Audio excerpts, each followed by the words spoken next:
어떤 사람의 삶은 무엇을 이루었는지보다 어디까지 내려놓았는지에서 먼저 보입니다. 나라 없는 몸, 무덤은 있어 무엇하느냐. 내 죽거든 시신을 불살라. 강물에 띄워라. 이 문장은 죽음을 준비하는 말처럼 들리지만 조금 다르게 읽힙니다. 이 사람은 자신이 사라진 뒤에도 무언가가 계속 흐르기를 바랐던 것처럼 보입니다. 오늘 이야기의 중심에는 전투 한가운데에 서 있던 인물이 아닙니다. 총을 들고 싸운 병사도 아닙니다. 대신 사람들이 싸울 수 있도록 판을 만들고 그 판이 무너지지 않게 뒤에서 버텼던 사람의 이야기입니다. 만주를 기반으로 흩어진 세력을 모으고 조직을 세우고 교육과 이동의 구조를 설계했던 인물. 일송 김동삼. 그의 이름은 독립운동사를 이야기할 때 항상 맨 앞에 놓이지는 않습니다. 하지만 기록을 달아가다 보면 여러 갈래의 길이 이 이름을 향해 다시 모입니다. 김동삼은 처음부터 독립운동가로 태어난 사람이 아니었습니다. 경상북도 안동, 유교적 질서가 깊게 남아있던 지역에서 성리학을 공부하던 유생이었습니다. 그가 처음 선택한 변화는 전투가 아니었습니다. 교육이었습니다. 1907년 고향에 신식학교를 세우며 보수적인 지역에 조용한 균열을 냅니다. 그리고 1910년 나라가 사라지던 해 그는 머뭇거리지 않습니다. 사람 150여 명과 함께 고향과 재산, 조상 대대로 이어온 터전을 내려놓고 만주로 향합니다. 100km가 넘는 길을 걸어 추풍령을 넘고 압록강을 건넙니다. 이 선택은 잠시 옹을 피하는 결정이 아니라 되돌아오지 않을 가능성까지 함께 받아들이는 결정이었습니다. 그는 그곳에서 이름을 바꿉니다. 본명을 버리고 망명지에 이름을 따 김동삼이라는 이름을 스스로 선택합니다.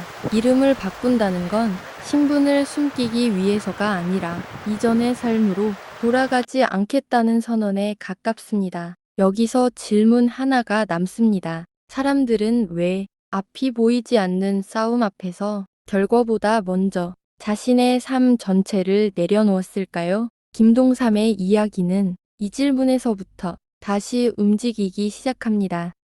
만주에 도착한 김동삼 앞에는 전투보다 먼저 풀어야 할 문제가 놓여 있었습니다. 사람은 있었지만 머물 곳이 없었고 의지는 있었지만 버틸 구조가 없었습니다. 싸움은 용기만으로 이어지지 않았습니다. 머물 수 있는 자리, 다시 돌아올 수 있는 길, 그리고 다음 사람을 받아들일 공간이 필요했습니다. 김동삼은 총을 들기보다 먼저 땅을 고릅니다. 백두산 자락, 사람 수천 명을 수용할 수 있는 넓은 터에 농장을 세웁니다. 이곳은 단순한 생활터전이 아니었습니다. 훈련을 받고 쉬고 다시 이동할 수 있는 후방의 구조였습니다. 전투가 벌어지지 않는 날에도 싸움이 멈추지 않도록 만드는 자리. 그는 이곳에서 사람들을 모아두지 않았습니다. 흐르게 했습니다. 배우고 훈련하고 다시 흩어질 수 있도록. 그래서 김동삼의 이름은 전투 기록의 맨 앞보다 조직과 기반의 기록에 더 자주 등장합니다. 1919년 대한독립선언서에 그의 이름이 올라갑니다. 그리고 1923년 수많은 단체가 모인 국민대표회의에서 김동삼은 의장으로 선출됩니다. 앞에 나서서 목소리를 키운 인물이라기보다 갈라진 목소리가 완전히 흐려지지 않게 붙잡아 두던 사람이었습니다. 이 시기 그의 역할은 눈에 띄지 않습니다. 그래서 더 오래 남습니다. 싸움은 계속되었지만 중심은 자주 바뀌었고 노선은 나뉘었으며 사람들은 흩어질 위기에 놓였습니다. 그때마다 김동삼은 새로운 조직을 만들고 이름을 바꾸고 형태를 고쳐가며 싸움이 이어질 수 있는 틀을 유지합니다. 그는 승리를 약속하지 않았습니다. 다만 싸움이 끊기지 않도록 버텼습니다. 여기서 질문은 조금 다른 방향으로 이동합니다. 사람들은 왜 눈에 잘 보이지 않는 역할을 스스로 선택했을까요? 왜 김동삼은 앞에서 불리는 이름보다 뒤에서 남는 구조를 더 중요하게 여겼을까요? 이 질문은 아직 끝나지 않습니다.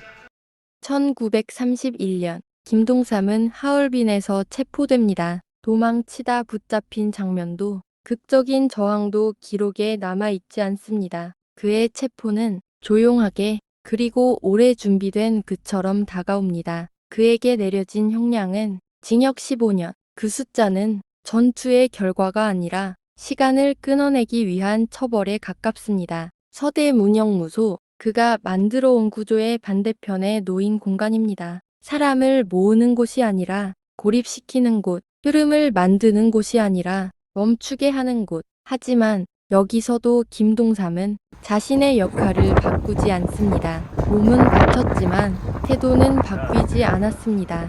혹독한 고문과 영양실조, 병세가 겹쳐지는 상황에서도 그는 자신의 선택을 설명하려 하지 않습니다. 누군가를 설득하려 하지도 자신을 정당화하지도 않습니다. 대신 마지막까지 남긴 것은 각오가 아니라 방향입니다. 나라 없는 몸, 무덤은 있어 무엇하느냐. 이 말은 절망의 문장이 아닙니다. 자신의 죽음이 멈춤이 되지 않기를 바라는 태도에 가깝습니다. 1937년 4월 김동삼은 옥중에서 숨을 거둡니다. 그의 마지막을 지켜본 한용우는 생애 처음으로 통곡했다고 전해집니다. 강했던 사람이 무너진 순간이 아니라 끝까지 흔들리지 않았던 사람이 사라진 순간이었기 때문일지도 모릅니다. 김동삼의 죽음은 싸움의 끝이 아니었습니다. 다만 그가 버텨오던 자리가 비워진 순간이었습니다. 여기서 질문은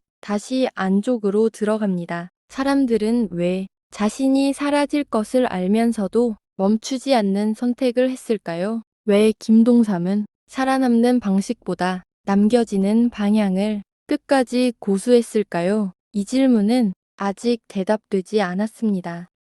김동삼의 이야기는 그의 죽음으로 끝나지 않습니다. 오히려 그가 사라진 뒤부터 다른 시간들이 조용히 모습을 드러냅니다. 1937년 그가 옥중에서 순국한 지 8개월 뒤 만주의 거친 땅에서 한 아이가 태어납니다. 김동삼의 친손녀 김복생, 광복은 찾아왔지만 고향은 멀었습니다. 중국과 한국 사이의 단절은 가족에게 돌아갈 길을 오랫동안 허락하지 않았습니다. 아이의 삶은 영웅의 이름과 함께 시작됐지만 그 이름이 삶을 보호해 주지는 않았습니다. 좁은 골목, 이방인의 시선, 낯선 언어와 경계 속에서 그녀는 자라야 했습니다. 어머니는 홀로 아이들을 키웠고 남편은 일찍 세상을 떠났습니다. 삶은 계속해서 견뎌내는 방향으로만 흘러갔습니다. 하지만 그녀는 자신을 피해자로 설명하지 않습니다. 나는 독립운동가의 손녀다. 이 문장은 자랑이라기보다 삶을 붙잡는 기준에 가까웠습니다. 2015년 79세가 되어서야 그녀는 고국의 땅을 다시 밟습니다. 그러나 돌아온 이후의 삶도 편안하지는 않았습니다. 가족 없이 홀로 지내는 노년, 잦은 병치레, 넉넉하지 않은 생활. 그럼에도 그녀는 불평보다 감사를 먼저 말합니다. 할아버지의 공로는 할아버지의 것입니다. 저는 그저 감사하며 살 뿐입니다. 이 말은 과거를 대신 말해달라는 요구가 아닙니다. 지금의 삶을 조용히 이어가겠다는 선언에 가깝습니다. 여기서 질문은 다시 자리를 옮깁니다. 어떤 사람의 선택은 그 사람의 삶에서 끝나지 않고 왜 이렇게 다른 누군가의 시간까지 끌어안게 되는 걸까요? 김동삼이 만들었던 구조는 조직과 군대만이 아니었습니다. 그 이후를 살아가야 했던 사람들의 삶까지 포함한 시간이었을지도 모릅니다. 이 이야기는 아직 끝나지 않았습니다. 김동삼의 이야기를 달아오다 보면 어느 순간부터 역사를 보고 있다는 느낌이 조금 흐려집니다. 대신 사람이 어떤 기준으로 자신의 삶을 선택했는지를 옆에서 지켜본 것 같은 감각이 남습니다. 그는 영웅으로 기억되기 위해 앞에 서지 않았고 승리를 확신해서 모든 것을 걸지도 않았습니다. 다만 싸움이 이어질 수 있도록 자신의 삶을 조용히 구조 안에 밀어 넣었습니다. 그 선택은 그의 삶에서 끝나지 않았고 이후를 살아간 사람들의 시간까지 함께 끌어안았습니다. 그래서 이 이야기는 업적의 목록으로 정리되지 않습니다. 성과로도 결과로도 쉽게 다치지 않습니다. 어쩌면 김동삼의 삶은 무언가를 이루기 위한 이야기라기보다 끝까지 버티는 태도에 가까웠는지도 모릅니다. 그리고 그 태도는 역사 속에만 머물지 않고 지금까지 이어져 내려옵니다. 이쯤에서 질문은 다시 우리 쪽으로 돌아옵니다. 우리는 왜 어떤 사람의 선택 앞에서는 옳았는지보다 끝까지 지켰다는 사실에 더 오래 머물게 될까요?